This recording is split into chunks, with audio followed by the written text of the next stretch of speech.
Estamos de vuelta aquí en Contexto, vamos con el segundo tema de la jornada de hoy y se trata de la educación privada en nuestro país. Como ustedes bien saben y como ustedes han visto seguramente, esta ha tenido un rol importantísimo en el desarrollo y en la oferta educativa que ha habido y en el hecho de que cada vez más personas tienen, aunque sea su primaria, su secundaria y hasta sus respectivas educación superiores completas. Esto se ha logrado, además, teniendo un costo reducido dentro de todo. Por ejemplo, en el caso de los colegios, este costo en promedio, claro está, es bajo. Solo el 63% de los colegios cobra menos de 200 soles al mes. Mientras tanto, solo un 1%, a pesar de lo que se escucha a veces, de los colegios en nuestro país cobra una pensión que es mayor a los 1.000 soles mensuales. Cabe además de tener en consideración que esta pandemia ha revelado que muchos colegios y muchas instituciones superiores, como universidades, han tenido, digamos, dificultades en adaptarse a las nuevas condiciones de vida, por lo cual ha habido una buena cantidad, por no decir la gran mayoría de alumnos, estudiantes, mayores o menores, que se han visto pues, en una situación en la que no pueden aprender como deberían para su desarrollo como personas integrales. Además, cabe tomar en consideración que la reforma que nos trajo a la SUNEDU ha tenido efectos probablemente positivos, como también efectos tal vez hasta negativos. Esto es algo que se tiene que ver con evidencia justamente para determinar los alcances y en qué es lo que se puede mejorar. Más aún, es importante reconocer el efecto que ha tenido la educación privada en que cada vez, más allá de los resultados que se han tenido en pruebas como PISA, más peruanos tengan una mejor calidad de vida el día de hoy. Para hablar justamente de ello, se encuentra con nosotros el presidente del Instituto Peruano de Derecho Educativo, Luis Lescano. Gracias por estar aquí con nosotros. Buenos días, muchas gracias. Atento a sus preguntas. Bueno, vamos a empezar con lo que viene a ser un diagnóstico. ¿Cómo ve usted la situación actual de la educación privada en nuestro país? Hablar de la educación privada nos lleva necesariamente, y sobre todo ahora que estamos en época electoral, donde los planes de gobierno tienen que incorporar el aspecto educativo en esos planes de gobierno, es fundamental entender cómo nace la educación privada y cómo se sustenta la educación privada en términos generales. Y esto tiene fundamentos jurídicos de tratados internacionales. La Declaración Universal de los Derechos Humanos de 1948 señala en cuanto a educación dos aspectos que me parecen fundamentales indicarlos, que además son recogidos por nuestra Constitución, la del Perú, y por la Ley General de Educación. La libertad de enseñanza y el derecho a elegir la educación de preferencia, que no se puede ejercer si es que no hay diversidad de oferta. No es posible entender una educación en la que esté monopolizada por el Estado. No habría diversidad de oferta, no habría libertad de enseñanza, no habría libertad de elección. Por tanto, eso nos conduce a afirmar que la educación tiene componentes públicos y privados. La educación privada no acompaña a la educación pública. La educación privada tiene tanta titularidad en el ejercicio educativo como lo tiene la educación pública. ¿Qué significa que tiene tanta titularidad? Que señalar, por ejemplo, que el ejercicio de la educación pertenece exclusivamente al Estado es errado. Es errado. Y es errado hasta históricamente. Fíjense, la San Marcos, nuestra primera universidad del año 1551, se crea con una primera facultad, la de teología. Era educación privada que preexistía a San Marcos. O sea, por historia y jurídicamente, por tratados internacionales, la educación privada tiene un asiento en el sistema educativo igual que lo tiene la educación pública. Por eso es que yo soy de los que sostienen que la educación no es un servicio público, entendiéndose como un servicio que solo le corresponde ejercer al Estado.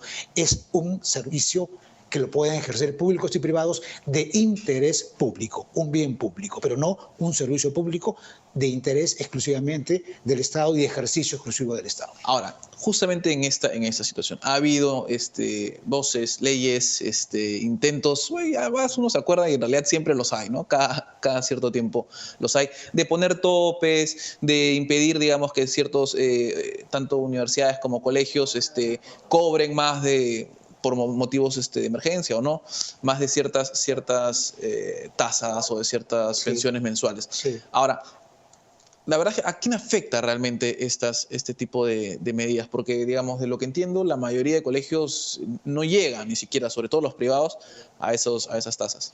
Hay situaciones con relación a este tema que han afectado desde nuestro punto de vista en el Instituto Peruano de Derecho Educativo, que hemos estudiado el tema más a la educación básica, que a la educación superior. Porque en la educación básica hay muchísimos colegios, miles de colegios con pensiones muy bajas, que llegan a 200 soles apenas y que tienen 100 alumnos. Evidentemente, el tema de la pandemia afectó muchísimo todo esto, ¿no? Y entonces se produjo esa migración de muchos privados a los públicos. Entonces, lo que ocurrió con la pandemia fueron reclamos naturales de los padres de familia, naturales de los estudiantes, que al quedarse sin trabajo, muchos de ellos lo que querían era que se haya una reducción de las pensiones. Fíjense, todos esos proyectos de ley, que no fueron pocos, y que acabaron en un dictamen, están desde mayo, junio del año pasado. Ha pasado todo el año y con el transcurso del ejercicio de la educación virtual, lo que ha ido ocurriendo es algo que ya se advertía, entendiéndose de que la educación virtual es una oferta que puede estar ayudando muchísimo y a la par que la educación presencial. Eso ha significado capacitación de docentes, de colegios, de estudiantes que están acostumbrándose cada vez más a la educación tecnológica virtual y por tanto esos reclamos ya no son lo que eran en mayo, ya no son lo que eran, ya no se escuchan esos reclamos de los padres de familia porque se está entendiendo que la educación ahora, la formación educativa está pasando a una educación necesariamente híbrida a la que vamos a tener y que sobre todo en el componente de la educación superior es mucho más importante. Y aquí vale la pena recordar que cuando ocurrió la pandemia fueron las instituciones privadas las primeras que pudieron realizar la actividad educativa, sí, claro. Evidentemente, porque ya tenían incorporado en sus sistemas algunos sobre todo en las escuelas de posgrado, que ya se hacía educación virtual, rápidamente respondieron a esa necesidad de la pandemia, que realmente afectaron a todo el sistema. Claro, además no hay quien no se haya visto afectado de alguna u otra forma por la pandemia en esa situación. Ahora, hablando de esto, de del traslado hacia un sistema más híbrido, digamos, la situación educativa, uno está acostumbrado a ir a clase, ¿cierto? A ir a un sitio que además, dentro de todo, entiendo que aligera a los padres de familia bastante el hecho de, digamos, tener al hijo afuera, ¿no? O a la hija afuera. En cualquier caso, ¿de qué manera ha afectado la pandemia a lo que vamos a ver en el futuro, ¿no? Porque cada vez más, como ha descrito, la situación de educación híbrida está tomando no solo arraigo acá en el Perú, sino que la verdad que en otros países ya es casi la norma. Sí, bueno, las consecuencias de la pandemia originó que el Estado tomase una decisión que no la tomó anteriormente. En el caso de la educación superior, habían serias restricciones con relación a la aplicación de la educación virtual. La ley universitaria establecía restricciones del 50%. Y en ese momento, el ministro de ese entonces era contrario a una educación virtual. Por más que los actores del sistema de educación superior fomentábamos que hubiese una mejora de la ley universitaria en este punto, hay otros puntos más que pueden mejorarse. La educación virtual no se pudo conseguir si no ha sido la pandemia, que con motivo de no detener la educación originó que el Estado diera normas modificando los artículos pertinentes de la educación superior universitaria y tecnológica para tener una virtualidad mayor de la que se tenía. Ahora, evidentemente, hay una mayor flexibilidad para la educación virtual.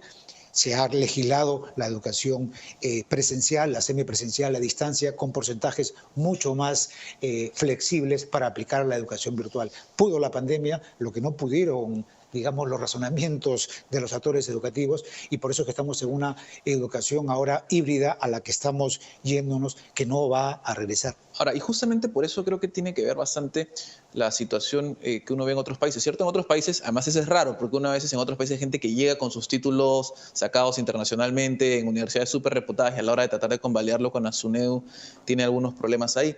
Ahora, el cambio a la virtualidad es tal vez uno de los cambios más importantes porque también ha cambiado el mundo laboral.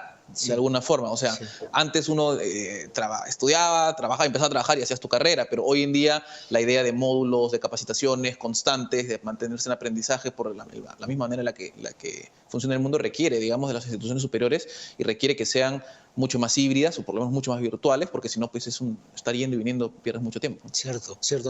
Pero además esa es la tendencia no solamente en el país, a nivel regional. Hay un informe de noviembre del 2020, recién un informe que ha sido emitido por el Instituto Internacional de Educación Superior para América Latina y el Caribe de la UNESCO, IESALC UNESCO.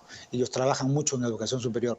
Y en este informe se establece una situación, yo les alcancé a ustedes una imagen que queremos compartirla con ustedes. Es la que está justo atrás de usted. Sí, ok, de acuerdo. No la veo, no la advierto acá, pero de repente...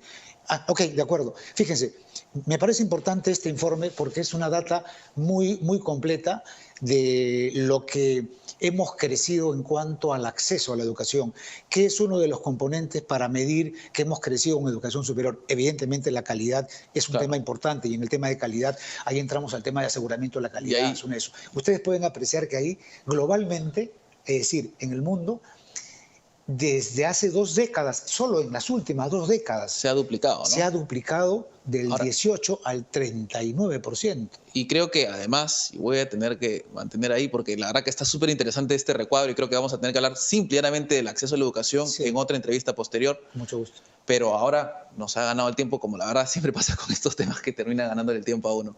Muchísimas gracias por la entrevista. Vamos a estar entonces revisando mucho más esto y lo comprometemos solo a venir a que nos cuente un poco más de ese informe. Por supuesto que sí. Muchísimas gracias por esta entrevista.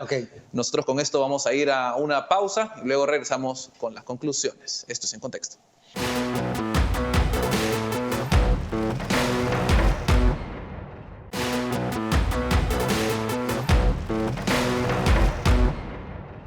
Estamos de vuelta aquí en Contexto y es hora de las conclusiones del programa. Como hemos visto, la pequeña agricultura se encuentra en una situación extremadamente frágil y de bastante asimetría con respecto a la gran agricultura.